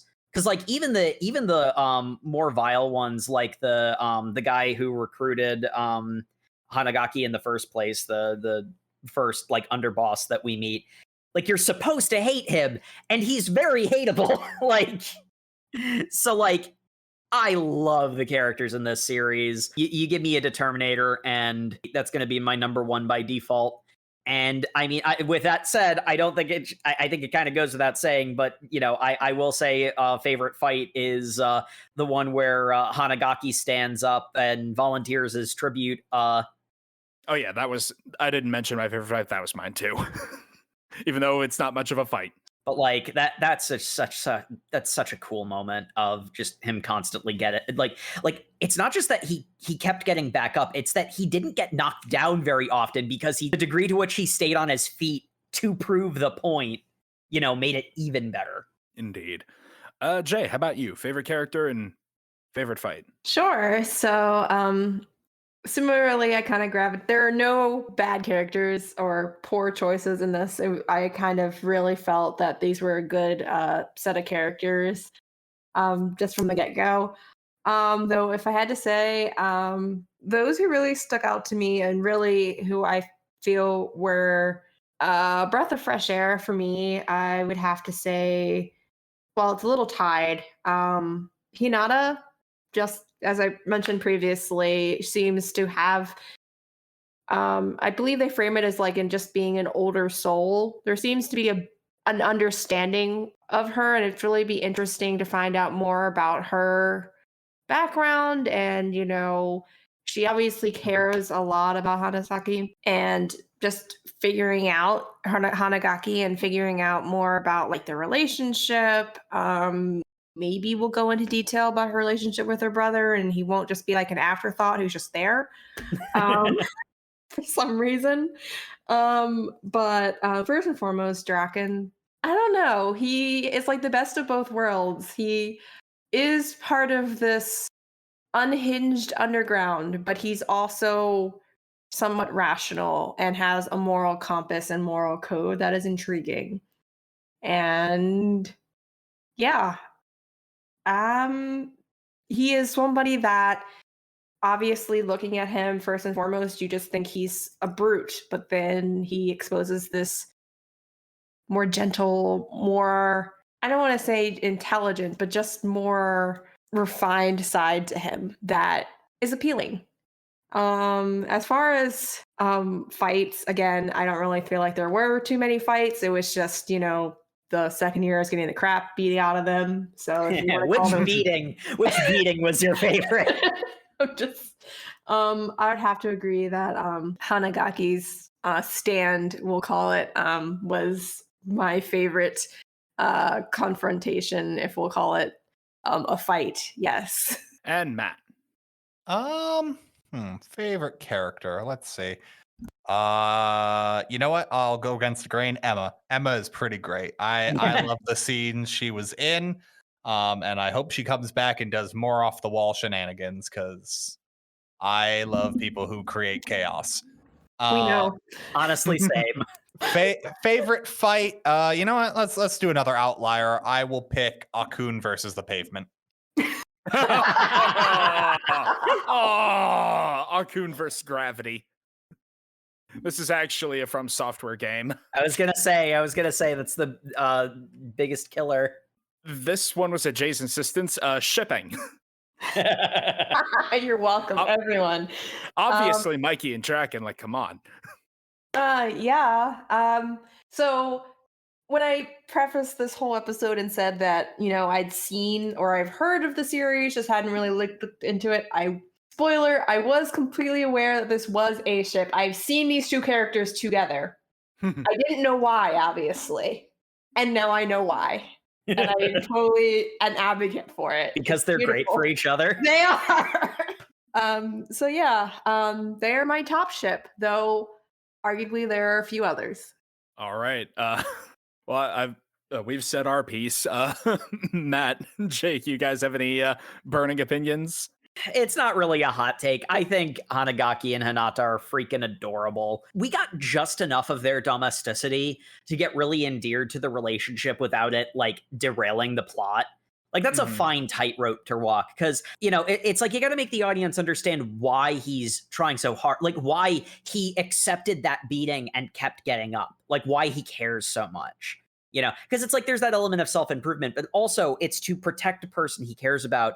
And again, there's that element of those two were totally like 100% the reason they weren't together in the future was because Hanagaki ghosted her because of the situation he was in. You know, like that relationship was fine. You know, like it had the problems that a relationship between, you know, tweens would have. You know, Hanagaki was a shit kid, like everyone's a shit kid in middle school. But if he had made better choices, he would have had a totally different life, and she would have been a major part of it. It really makes me very interested in knowing what her life was like between when he goes back in time, like the present time, like that time skip space in the first loop, or like before the first loop. It really makes me wonder about what her life was like in that space. You know, not even necessarily that she was like always pining for him or something, but I'm curious to know what her life was like in that time period. All right, and Matt? You know what? Counterpoint. Hanagaki and Emma. All right, more chaos. Because I think Hinata is looking down on Hanagaki and wants another little brother, and that's not healthy. So we've already kind of talked about this one with our previous postulating, but any final thoughts on the time jump gimmick? If I had to give a not crackpot theory, I still want to freaking know how Naoto survived to create the first time loop, if that is in fact how it worked. I got crazy theory if you want that, but sure. Thing. Yeah, I do think that it is a very interesting gimmick. I need to do a bit more. And ironically, I'm the one who's needing to do the brain turn off because for whatever reason, I just turn into Jake and become a pedant who can't let things go when it comes to time loops. They're my bane. I don't know why. So, my crazy theory is this is the second iteration of the time loop, and the first one happened with Hinata, and she got sent back in time permanently because she's dead now. And also, she did it initially because Hanagaki died. Ooh. That is very close to my theory. That is spicy. I like it. That's very close to my theory. I have a slight alteration to it, though. All right. Walk us through it. I think that Hinata and Hanagaki are both actively time looping still. Because the thing... I think they're trading back and forth because Hinata seemed really insistent to stick with Hanagaki that day. Or that night when he learns about the gang war that's going to happen. So you do think there's overlap? They're not just missing each other? I think what's happening is one of them travels back in time, changes something, and it kills the other one. Then the other one travels back in time, unkill the other one, and they're going back and forth between the two of them. Because, like I mentioned, Hinata seems pretty mature, more mature than a 12-year-old should be, honestly. Jacob, did you also kickstart this because you didn't believe Hinata was coming home from cram school when she was just outside of the karaoke room? Her boyfriend was cheating on her. That seemed really suspicious. And again, like the thing that sort of made me start thinking about, because it's like I didn't initially like clue into that being weird, but like why was she so insistent to go with him to that meeting? And then I start backtracking. I'm like, wait a minute. Why would she be there going back from cram school? Why would she be right behind him? She was looking for him, you know, and like her having this like ready-made excuse, like she prepped this. She knew she'd get asked why you're here. So she said something that she didn't think that Hanagaki would catch. And I think they're both of them are like they go back in time, they alter the past, they go back to their regular time, but that gets maybe that gets themselves killed, before they experience that version of their death, it's been altered by the other one. Romantic. That is also extremely spicy. God, I'm gonna need to put up with more of this time loop bullshit just to figure out which one it is aren't I? And honestly, the other sort of plot prediction is Akun's scene in the present timeline gives me hardcore spy thriller vibes. Yeah, to some extent I read cowardice because, I don't think he was lying about hating being complicit in all the horrible things that happened. But I also feel there was a gun to the head of somebody, maybe Hanagaki, maybe Akun, maybe someone else entirely, and Akun knew something like someone who has some science fiction science machine in a basement that's sending people back in time, that I mean, heck, maybe Naruto built it and he's been lying about all of it. I feel like I don't know what the key is. I don't think we have enough information yet, but I feel like there is some kind of puppet master that is facilitating a lot of these coincidences and manipulating the situation from behind the scenes. Mm-hmm. That there is a plan B in case he can't save Hinata with stopping the big gang war. And what that is on January 3rd, 2009, he is going to buy effectively $1,000 worth of a new cryptocurrency called Bitcoin. He is then going to hold on to it for 4 years until it is valued at $250 a share. At which point, his $1,000 will then be worth $312,000. Which, a small chunk of that could easily be used to buy an all-expenses-paid trip to Hawaii for one Hinata. And it just so happens, it's on the week she would have died. Problem solved. So would you continue reading, gang? That is a powerful theory as well. Honestly, more people should use time travel in their stories to just cheat at the lottery. Nah. But yes, as I mentioned earlier, the thing with Akun put me off for personal reasons, but I think ultimately I would continue reading because now I'm just invested in figuring out what the stupid time loop is. I need to know, or else it's going to keep me awake at night for months trying to parse it out. So yeah, I feel obligated to by my neuroses, but I will continue reading. Matt, how about you? You know what? Go where it is currently. It's a solid baby for me. It's all right. All right. Jay, how about you? I definitely intend to continue reading. As some of my colleagues already know, I did have difficulty stopping at our current stopping point because it is a very readable manga. And I don't like cliffhangers. So, yeah. Absolutely. Hell yeah. And you, Jacob? So funny thing is, I was going to mention this at the top of the show, but now is as good a time as any. I started reading and saw that the first chapter was some 60 odd pages, and that the second chapter was some 40 odd pages. And I'm like, I'm never going to finish this in time. Then you get past that point and it's regular shonen chapter length. And boy, does it have a snappy pace. So that's really cool. It doesn't take a lot of time investment to chip away at yet another chapter, which is important for the slow reader that I am.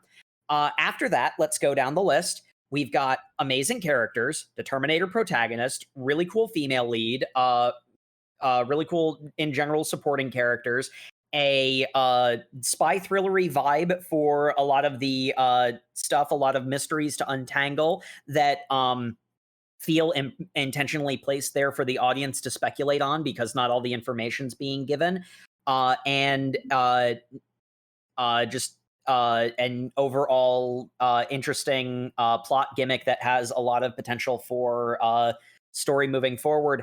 Yeah, I'm going to continue reading. This is one of my most favorite things that we've done on the podcast, and I wish I knew about it sooner. Alrighty then. Well, with that, thank you everyone once again for tuning in to the Over Manga Cast. As always, you can find us on all of your social medias where we are at Over Manga Cast, whichever social medias continue to survive in our current day and age. We'll have to go on an extra time loop to make sure that all of the socials are still up. You heard it here, folks. Jacob would go back in time to save Twitter. Oh God, what have I done? This is the butterfly effect. No. You can also find us on YouTube, where we are Over Manga Cast. The episodes go up there on a 2-week delay, but make sure to like, comment, and subscribe. Get us that good engagement, and leave comments there to let us know what you thought of the episode or what we should read. Speaking of engagement, we appreciate reviews in any and all forums on any podcatcher of your choice. You can reach out to us on overmangacast.com, where there is a form to fill out to send us an email directly. Or, hey, if you want to email us the old-fashioned way, overmangacast@gmail.com. Both excellent ways to get in contact with us or give us a recommendation for something you'd like us to read. And join us next Thursday when we are going to be reading The Hunter's Guild Red Hood. Why am I not giving a specific chapter length? Because it was tragically cut short. So we are going to honor the fallen with this reading. Delightful. So if you're keeping up with the show, make sure to read that, and we will catch you all next week. Good night, everybody. Good night. Good night, everybody. Okay, I am being required to say the Over Manga Cast does not endorse any form of cryptocurrency or NFT. I guess this needs to be explicitly stated because it isn't clear when I'm being facetious.